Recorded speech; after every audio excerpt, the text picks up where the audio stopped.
7, Hey guys, this is John, and I'm playing the 5, Hourly Bullet Arena on 4, 3, lichess.org. We're about to 2, roll here with 43 1, players. 0. I'm the top seed at 2649, and this is my first video back since I've been in London. Who are we going to get in the first round? Philip Holmes. Alright, that looks like a berserk. Did lichess change up their pairings a bit? Because I didn't play one of the top guys like Atrophied or something, so I'm kind of wondering what's up with that. Anyways, we'll try to make the most of this opportunity against the 1500. Here I'm threatening bishop takes f7, followed by knight e5, so he avoided that. Let's play rook g1 just to attack g7 and thereby stop him from developing that dark square bishop for now. Okay, he's going to do that and hang the pawn. This could be very good for me, especially if I get bishop g5 and then e5 in. So, yeah, now this knight is pinned for fear of losing the queen if he moves it. Looks bad for black. I guess he has queen a5, though. Queen a5 does hold it for now. He's going to take, maybe now queen a5? He's going to do that. Okay, well, let's just do this, and then we're going to win a piece out of the deal. Let's go. Ooh, he's attacking our rook. Let's not hang that. He can't castle. We control the d8 square. Yeah, so now he's going to drop this piece. And now I think just bishop takes e6 is going to work on the next move. Unless he moves his rook. All right, well, he fell on his sword and got checkmated. Back to tournament, so we get the quick win against Philip Holm. Hello to everyone in the chat. Hi, Cozy. Hi, Anton. Hi, Pato Mark. Enigma Hack. Lots of familiar faces. Glad you guys are still here after my absence for the last couple weeks. Yeah, the only bullet I played when I was in London was over the board bullet, which is fun, but it's not like lichess tournaments, I'll tell you that. There's pieces flying everywhere. Ooh, and we've got a double berserk against Vorel the Lord. Let's see how he fares in a mainline King's Indian. Okay, we'll play the bayonet variation, knight e7 and then b4. Let's go knight d2 and just look to push on the queen side before he pushes us out of there on the king side. I'm trying to attack d6 very quickly here. Yeah, and he's just going to rush with his pawns. I'm going to play for b5 and then get after this pawn, like ASAP, basically. So now we're going to win this pawn. He's just throwing the kitchen sink at us as far as his attack goes over here. But I think black's attack should be unsuccessful. Like, this is a bit too much to give up the two center pawns. I'm going to play a couple defensive moves just to make sure I don't get mated. But overall, I'm optimistic. I think this is going to turn out well. Now we can rush in the center. Let's just take this way. F2 is covered, so no big deal there. Let's just take that. Go e6. He's not going to checkmate us on g2 or anything, so I think we're going to be good. Alright, so we get the win against Vorel the Lord. The rare double berserk. In the past, I've compared it to a unicorn. That's how rare it is. We've got 6 points. Who else is in here? I didn't quite see the chat. Anton was saying that I should take the lens cap off before I record, just in case I had forgot while I was away in London. Confissimus is the next opponent. Let's go bishop g6. So if he wants to take, he has to let me take with the h-pawn. All right, we'll castle now. I think this looks pretty standard. Let's just do this and then knight bd7, queen e7. He might play for e4. Now he's probably going to play more so for a minority attack on the queen side. Queen b3, like the queen could kind of be in the way here, so I'm not sure I like that decision by him. Let's go a5 and see if we can push on this wing. Maybe a4 thereafter. It's hard for him to achieve e4, although maybe my last move might have gave him that option. All right, let's do this and try to trade off that knight so the other one can get into c4. I like the look of this. And then maybe rook e6 and start trying to attack him on this side of the board instead. Okay, I'm going to go here. Maybe we switch back and go after the a-pawn because he kind of weakened himself with that last move. Let's do this. He's in a bit of a pickle over on that wing. He can advance a4 if he wants, although he does put himself in a pin. Let's do this. I might go rook a5 and then here is even what I'm thinking. Okay, take that, because if he takes, we have knight d2 forking the queen and the rook. Okay, so we're going to win some material now. Also, the a-pawn's ready to run at a moment's notice. Let's see if he wants to trade. He does win the a-pawn if he does that. As played, though, this is looking good. He probably has to go for some sort of attack against my king. Just take all the stuff. Let's go here and pin him. Let's go here and pin him again. Yeah, he resigned. All right, so 10 points. A lot of players in this one. Well, not so many yet, 65, but I expect that number to rise. It's about 5 o'clock p.m. Central Time. What's up, Pato Mark? Hello to you. Pato Mark, I think, has a stream of his own. I believe he streams on Twitch, maybe. So let's go after this pawn on c3. See if we can get that guy. I'm going to do this and then play knight d7. And probably play knight b6 and attack c4. This is standard fare for the Jinji Indian, which is the opening I'm playing right now. Yeah, see, if this happens, black's advantage can be truly great because white's already weakened themselves quite a bit. And yeah, these pawns, these doubled pawns are a huge liability. Let's play b5 and support this knight. And also maybe in the future I can play queen a4. I could have done that on the previous move as well. This bishop has been hanging for a while, but I don't really feel the need to take it because my setup is so strong as is. Okay, let's just castle kingside now. I don't see any problem with that.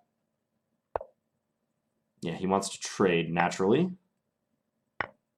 Okay, let's go here.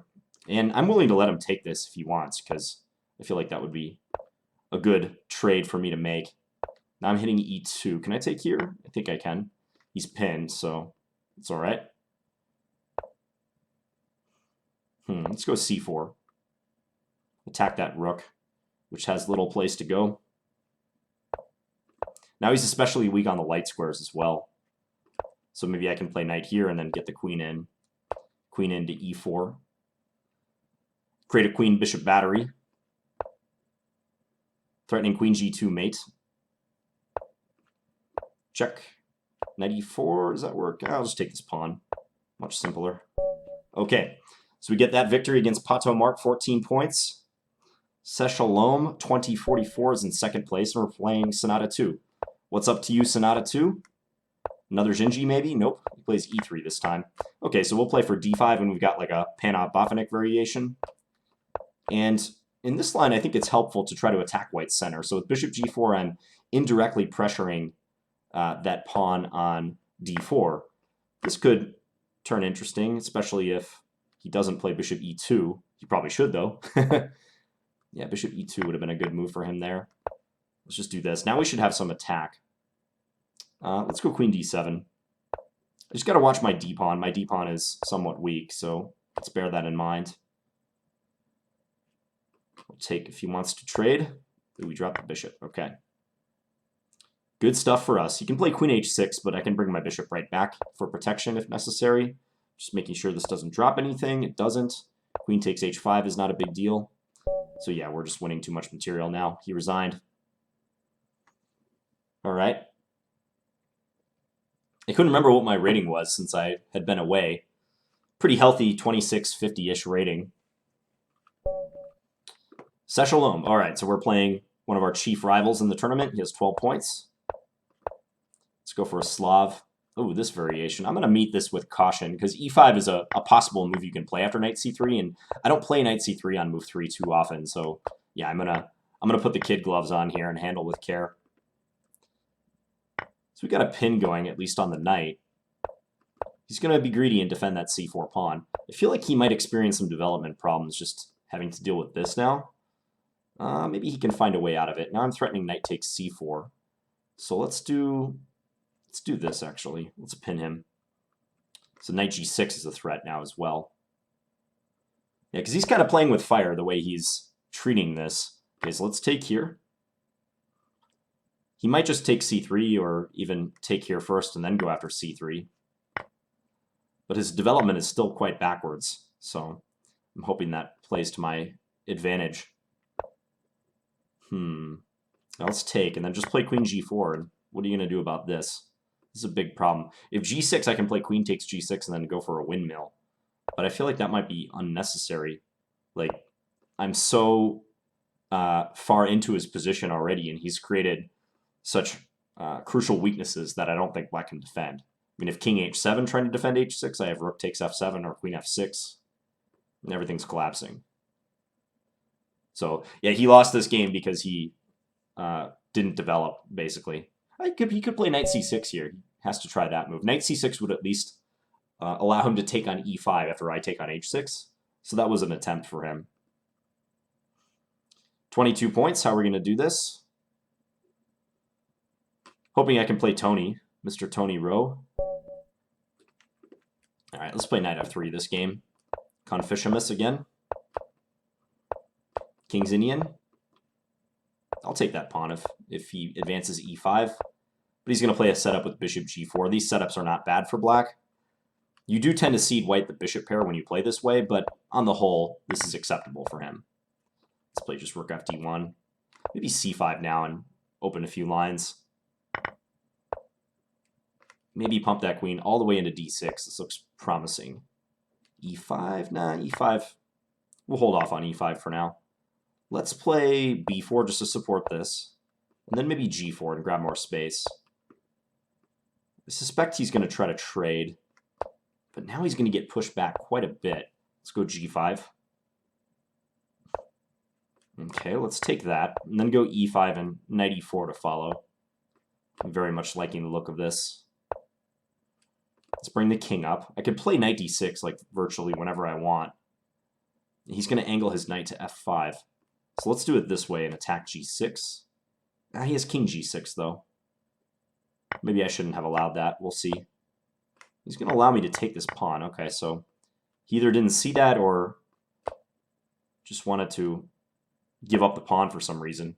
Okay, I'm going to let him have that f5 square. I'm not really worried if he takes my bishop, so let's just do this. He drops this pawn. Okay, well now this is going to be too far gone for him. Yeah, he resigns. No reason to play b6 at the end, but his position was pretty bad anyways. Anton says, is it pairing people slower than usual, or is it just me? I think it's you, Anton. Yeah, I don't recall that being a problem. All right, Tony, let's see what you got. We're going to play a line that we've played before. I played Tony in a 15-minute game in this line in the past. And let's just trade on c4, and then I'm going to play bishop g7. He goes back with the queen. Okay, let's go here. And I'm going to give up the bishop pair. I'm just going to let him have that, and then play knight d5. Kind of restrict his development a little bit. Go a5, grab some space. Now I'm going to try to cite this d4 square as the reason why his setup is faulty. We'll see if he agrees with that or not. Can I just take on b2? Yeah, let's do that. If rook b1, I can take on a3, so yeah, he goes there. But now we've got excellent control over d4. Like, truly superb control of this particular outpost. He takes, all right. Let's play b5. Then we'll just go here and defend c6 a bit better. Offer a queen trade. I guess he can play rook c1. He probably has to play rook c1. No, he's not going to. Okay. So now I think I'd like to continue with b4, should I get the chance. If he takes on b5 right now, though, he runs into knight e2. I don't even have to take the exchange on b5. Now everything is falling apart for him. Okay, let's be fancy and do this, because we're going to go after his queen on c3 on the next move. We're just rubbing it in a little bit, but I think it's good. We win another pawn. Let's go king up. Let's just push here. There's no threat on f7 yet, so this is fine. I missed knight e2 on the previous move, but it's okay. Let's go check and then bring the knight back. Push the b pawn. All right. Yeah, so in that line, white has to be cautious about giving up control of d4. Like, you have to advance in a way where black doesn't end up with a minor piece on that square, basically. Hello, E-player. Haven't seen you around for a while. He usually plays these setups, yeah, with f5. So let's just pin his knight and then play e3, bishop d3, queen c2, all that business. So attack this pawn. That's a weird way to defend it. I'm going to try to exploit that by going knight e5. And he can play his knight into e4, but let's take here and then drop this back. I might castle queen. Nah, let's castle kingside. Bishop g4 might have been good too. I don't know. Okay, so What's going on here? Take on f8, then give a check, and then maybe queen c5, threatening mate. He's hard-pressed to stop that. Oh, well, I guess he can just do that. That's one way to stop it. All right, let's come all the way back. I might have bishop g4 in the future. But he survived my initial wave of the attack here. Let's play b4. I'm going to hold off on bishop g4. I don't think I need to go to that quite yet. Let's see if he plays g5 and wants to weaken himself further. All right, so at least we get to play this move. Now I am threatening to go here, take, and then win c6 at the end. That's a good response, though. Because he's going to take on e5 should I take. So I'm going to do this. And I think I'll probably take on d7 next and then take here. But I don't know. I don't know if this is bringing me much of an advantage. Possibly not. We'll see. Takes to the queen. Okay. So let's go here and defend both of these weaknesses. Oh, I'm way down on time, though. I got to hurry. E-player's killing me on the clock right now. Okay, give a check. And then check again. Let's come in here. Now he can take on e3. I may have to go for a perpetual. Yeah, I'm not seeing much beyond a perpetual here. I'm going to gamble, though. I'm going to gamble. Because he's very low on time, so I think I can just flag him, honestly. Yeah, he gave all that time back plus more. Because once you have threats around your king like that, you have to spend that extra second or two trying to make sure you don't get mated. So even though I was down on time to begin that sequence, I made up for it. Atrophied is the next opponent, 2396. He's the second highest rated player in this tournament, I believe. Let's play a queen d8 Scandi. Then we'll go bishop g4 and attack that queen. Plays f3. Not a very attractive looking move right there. Okay, let's give a check. We have very free development as it stands. Okay, he's counterattacking a bit. Let's go knight g4 and threaten knight f2. I think this is probably the way to take advantage. He does have queen e1. Okay, he's just going to let me come in here and win the exchange from the looks of it. Ah, because of that reply. I didn't see that. Well, that's annoying. Okay, let's do this. We're going to be giving up some material from the looks of it. I'm going to try to win that rook in the corner. He could go win another minor piece, yeah, and then play to trap my knight in the corner. So I got to act quickly here if I want to get any counterplay. Well, this is going to be kind of interesting because, I mean, yeah, my knight is trapped in the corner, but I do have two rooks to his none. He's threatening mates. I really hate to play g6. It's such a weakening move, but I kind of have to, don't I? Now he's going to bring his knight into d5 is the problem. Okay, I'm going to take this. But he can just go, yeah, queen h6. This is a big issue. Now I'm pretty desperate. Okay. Yeah, bishop f6 check. Yeah, this is over. Can't really stop mate there. I could stop it for one move. All right, let's resign that one. Yeah, so he kind of, I think he didn't see knight g4, but the problem was the knight coming to f2, I get pinned with my bishop on f2, so it almost didn't matter. All right, so we have 34 points to Atrophied's 32. This could get interesting now. Sztachalom. Blundering a pawn on the first move. We like that. He's playing the Rondep gambit. Knight f3 and then e5. All right, so maybe I can get a quick win out of this and try to get back on a streak. That would be perfect if I could. Let's just go here. We'll defend d4 a bit better. He's going to castle by hand. This is point with this. Okay, so let's just castle ourselves now. Let's play knight here and attack this bishop. Is he going to take with the queen or the pawn? Nope. Takes with the bishop. Okay, let's bring this knight up to e5, and then I'm going to play for f4. I think playing for f4 is a good idea. I've got to make sure I keep track of a2, since that pawn is weak, but on the whole, this is looking promising for me. Okay, so now f6 could be a threat in the future. In fact, yeah, let's do that right away. I'm going to try to attack him on this wing. Not sure I'm doing this in the best way, though. Threaten mate on f7. He's going to see that. I might need to play a safety move like a3, though, is the thing. Like, if he plays rook f8, I might need to go here, because otherwise knight b4 looks bothersome. He's taking a long time to play his next move, though. Are you there, sztachalom? I think that means he left. Okay. So we're going to get the win. Back to tournament. 5.5 minutes remaining. So yeah, so Atrophied is going to go ahead because he's on a streak. We need to play him and win. He lost the first game, but he beat us, and now he's coming on strong.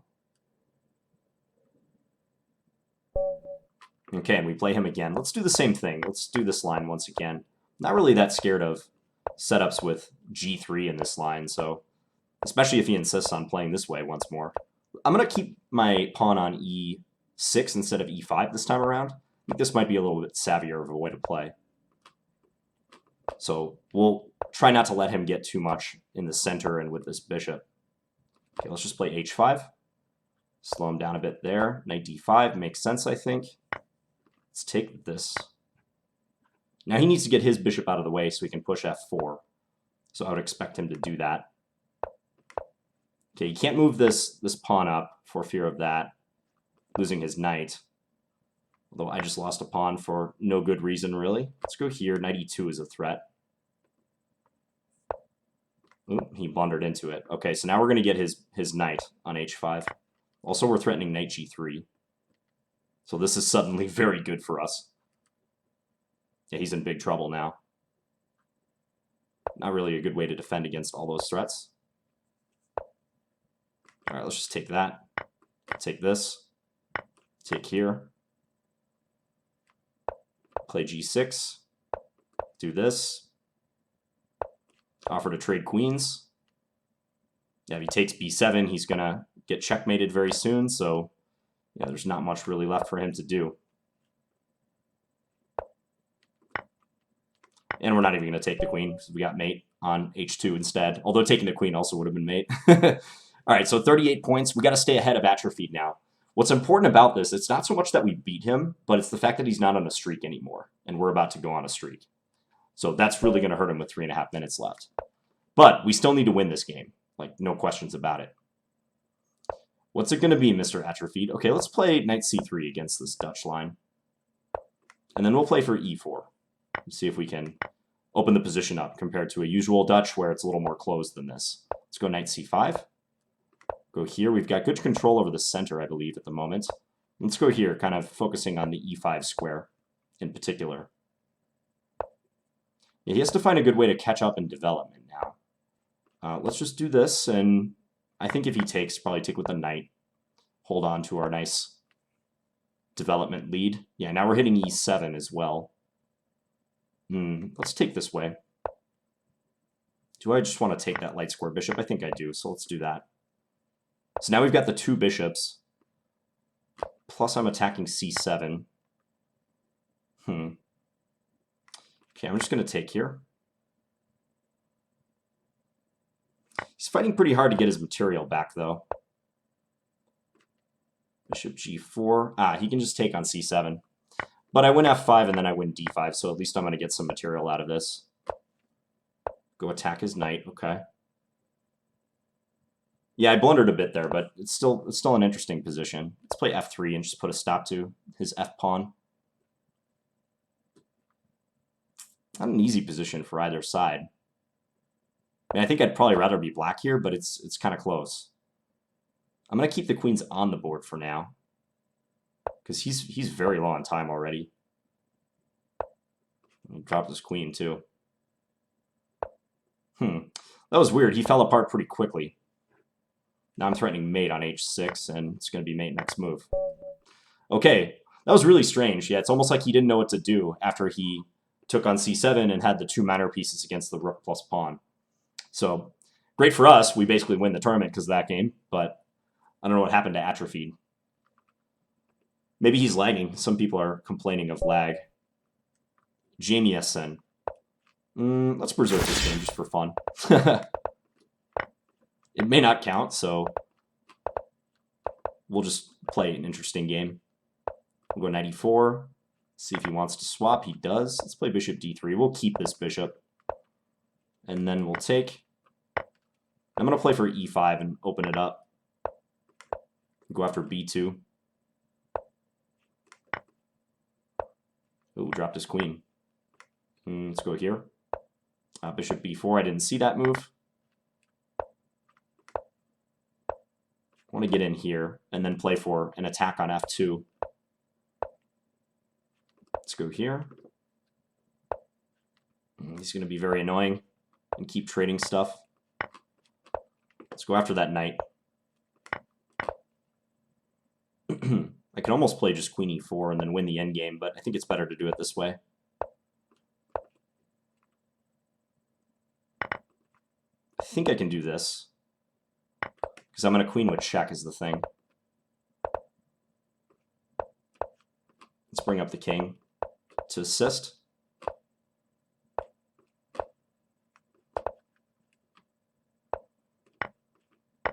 Okay. Should be getting a checkmate soon. All right, man, we win. Did it count? I don't think it counted, but we get the victory nonetheless. All right, so we win the tournament with 42 points. And Atrophied, yeah, he was in the hunt right at the end, even though he took that loss because he beat us in that crucial game. Let's just check our stats. So average opponents, rating 2135. Didn't berserk that much, but again, pretty strong opponents, so didn't get a chance. Kulu Nardo got second with 38 points. He only suffered a loss to TonyRo. So good games to everyone. And yeah, expect some new videos now that I'm back. So the stuff that you saw for the last couple weeks has been pre-recorded because I was away in London, aside from the videos I shot in London, of course. But now that I'm back, expect some fresh videos. So as always, thank you guys for watching, and I'll see you guys again soon.